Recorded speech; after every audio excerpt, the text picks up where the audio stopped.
गोसोमोन नोङो नेवसिबाय बावगारबाय आंखौ गुबुननिसो जाबाय नोङो गुबुनजोंसो थांबाय नोङो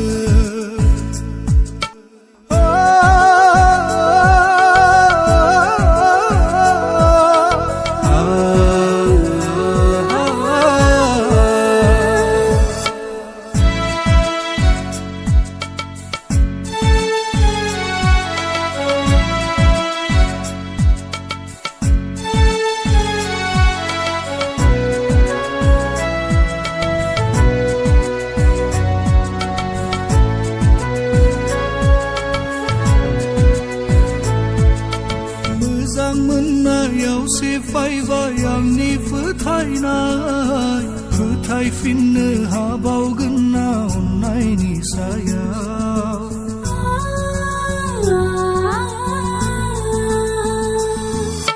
फोथायनाया बायफ्लेजोब्बाय अननायनि सायाव नोङो आंखौ बिदि खालामगोन सानाखैमोन आं रादाय लादोंमोन नों थाबाय थानायनि आंखौसो नों नेवसिगोन होनना बुङोमोन हर गेजेराव आं सिमां नुबोला बोहैयो मोदै गोसोखाङो आं नोंनि मिनिनाय लाजिनायफोरखौ बेसेन गोथार अननायनि नोंनो फोरोंबाय दायो नों